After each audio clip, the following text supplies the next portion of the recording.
You ever notice when you were younger you might obsess over a movie and constantly watch it over and over again?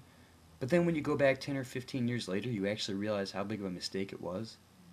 Now, I couldn't name one kid growing up who wasn't a Ninja Turtles fan. I mean, it was unheard of.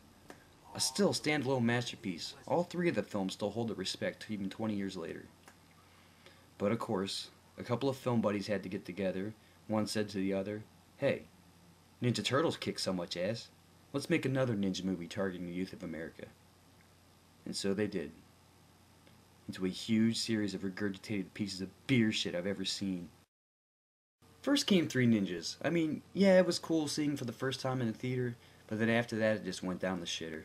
But after somebody ate that piece of shit, they shit back out the worst piece of ass I've ever seen growing up.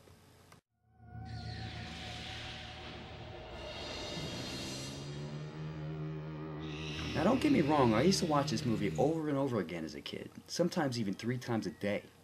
But after watching it the other week, it made me realize how much your taste changes growing up. Even the opening scene of this movie has the worst set of stunt doubles I've ever seen in my entire life. They would have been better off just putting Tim Curry dressed as Dr. Frankenfurter. Wouldn't have made much difference. I've seen better acting in a porn. It's a story of two surfer dudes, Johnny and Adam, whose long-lost Uncle Zatch comes to America to tell them it's their destiny to reclaim the land of Patusan after their parents are killed by evil mastermind Colonel Chi, whose body is half man, half machine from a very unfortunate accident.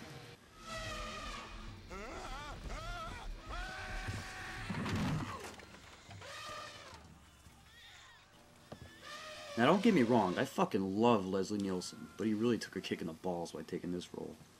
A lot of you also probably know Ernie Reyes Jr. as his well-known role as Keno in Turtles 2.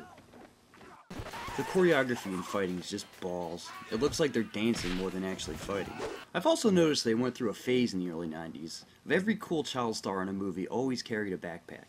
I mean, it was the cool thing. Every single kid always pondered across almost every scene. What was in it? I mean, fuck the movie for a minute. Open that shit up, man. We want to know what's in the backpack. Along the way, Johnny and Adam discover they have mystical powers. Johnny is a great warrior who learns how to fight out of nowhere, and Adam a great visionary who can see through his Sega Game Gear with magic batteries that seem to last throughout the entire movie. They're also joined by their best friend Iggy, played by Rob Schneider, who tags along to embark on the journey. Even he couldn't even lay this turd on a silver platter.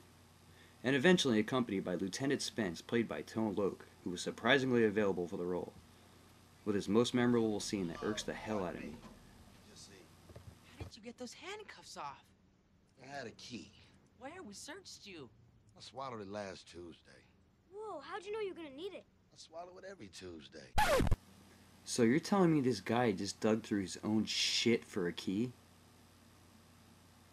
Okay, now his name's just Shit Digger for the rest of the movie, because that's just fucking disgusting. So now it's time to set sail to Patusan. The guys somehow manage to get their hands on a big-ass boat and are followed by Shit Digger, who ends up joining forces with the team with their big idea to start a revolution. After they arrive in town, it gets bombarded once again, which makes it look like a charity commercial to feed the hungry.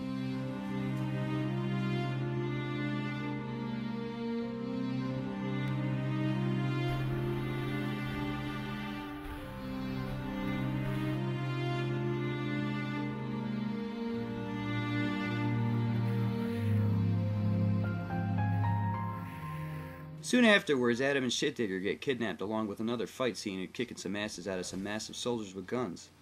Didn't one person just think to shoot? There's like fucking 10 guys there. Now it's time for the final battle. All the people of the village grab their shit and gather up to the most happiest manner ever to fight a deadly war. After Johnny teaches them to surf in about 15 seconds, they're off to proclaim their kingdom. The last fight is pretty brief. Johnny, Adam, Zatch, and Shit Digger kick everyone's ass. Now it's up to the boys to defeat Colonel Chi.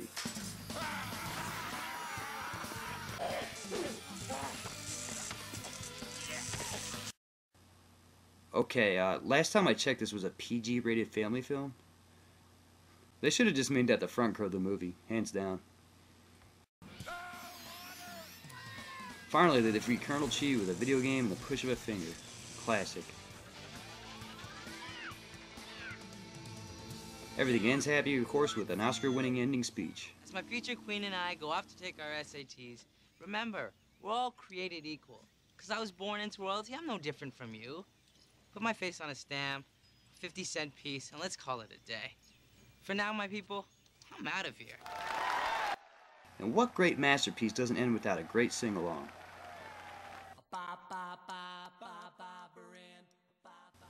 In conclusion of this movie, the epitome all comes down to a long-forgotten dust collector on your movie rack. I'd rather go bobbing for apples in a bucket of unicorn piss than have to sit through another fucking minute of this movie. But thanks for watching, and until next time, Quan Tzu, dudes.